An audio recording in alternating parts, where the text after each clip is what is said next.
Welcome to Football Coach's Edge. I'm the coach. This is the final episode, episode 8, Advanced Football Visualization Techniques. In episode 7, I showed you how to embed visualization into your game day preparations. In this final episode, I will make the case for and show you more advanced visualization techniques that you can teach your players once they have mastered these basic techniques that I have shown you. Included in these is a powerful visualization technique that they can use during their pregame prep that will allow them to take their game to the ultimate level. Eventually, your players will master the basic visualization techniques that I have shown you in the previous episodes. Some players may master it before others, while some may never master them at all, and that is okay. You will have to figure out the who, when, and how when it comes to teaching advanced visualization techniques. I would just mention that your freshmen's buy-in to the visualization culture is vital to the success of your program. So go out of your way to provide them with the necessary support to master visualization. Wait until at least the end of your first season of using visualization to not only evaluate but also introduce the advanced techniques. You might want to do this as a postseason meeting with all the returning players or individually during the off-season. You figure out what works best for you. In episode 3, I explained the advanced visualization technique using the 5 senses. Please refer to that training. There is also what is called kinesthetic imagery, which involves focusing on the muscles that are being worked for a specific action and the accompanying strain being put on them. This is simply imagining these muscles in strain while executing, for example, a block, a tackle, throwing, catching, running a route, pass defending, a defensive back breaking on the ball, a running back taking a handoff, etc.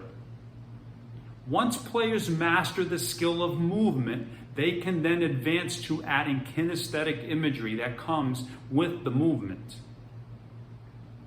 The last part of advanced visualization that I want to introduce is perhaps the most difficult and longest to master. But as I stated before, it will take their game to the ultimate level. This advanced technique is visualizing a game scenario and is used by many of the prolific athletes in the world. Did you ever notice how elite athletes remain calm under pressure? That's not just due to all their physical training, but because they have already run through every possible scenario in their minds before stepping on the field. Here are some real-life examples of this game scenario visualization at work. Before Arnold Schwarzenegger won his first Mr. Universe title, he walked around the tournament like he owned it. He had won it so many times in his mind that there was no doubt he would win it. Before his legendary fights with Muhammad Ali, Joe Frazier would replay the fight in his mind over and over again. He would visualize Ali in all his moves, his lead punches and counter punches. Frazier would see himself reacting and countering Ali. He would imagine getting in trouble during the fight and how to regain himself and recover. When the fight came, Frazier already knew how the fight would turn out before it even started.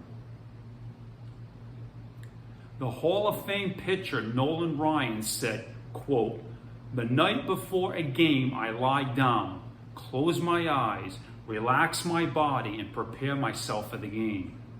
I go through the entire lineup of the other team, one batter at a time.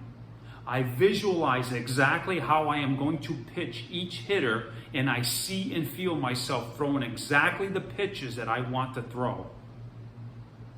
Before I ever begin to warm up at the ballpark, I faced all of the opposition's hitters 4 times, and I've gotten my body ready for exactly what it is I want to do."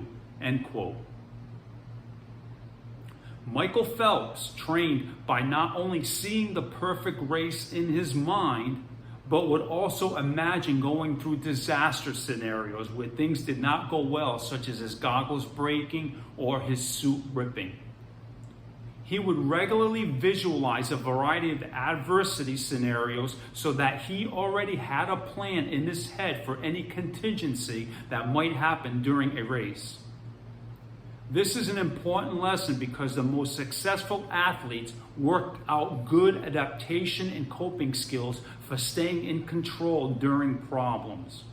They mentally rehearse how to handle problematic outcomes that have occurred in the past or are possible in the future, and have been coached to visualize positive outcomes whenever adversity arises during their events.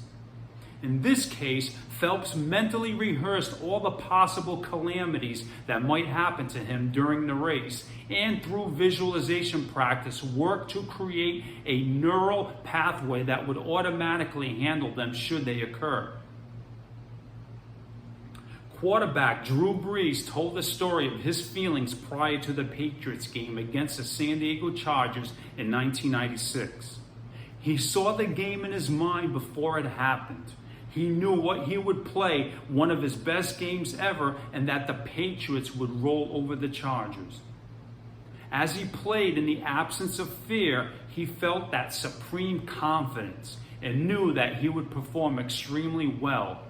He did just that.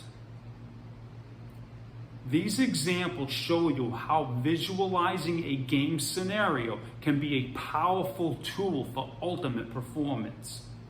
Once your athletes have mastered basic visualization, they can try this the night before and morning of the game. Have them visualize the outcome they want. Ask them to see the event how they want it to unfold. Have them feel what it's like to dominate their opponent and win.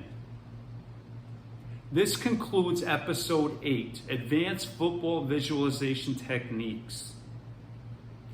Thank you for tuning into my channel and watching my series on football visualization. Hopefully, I have provided you with a coaching strategy that will not only give you the edge, but potentially revolutionize the game of football. Remember, you are thinking outside the box with a culture of visualization and are blowing up traditional football norms.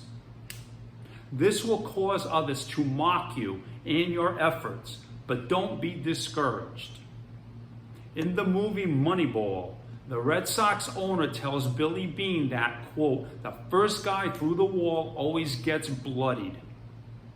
Stick with it. Don't be afraid to be the first through that wall. Tweak things wherever you see fit, but most importantly, don't give up on this concept, even if you are bloodied. The reward far outweighs any risk. This is the coach reminding you that the edge lies outside the box. Good luck, coach.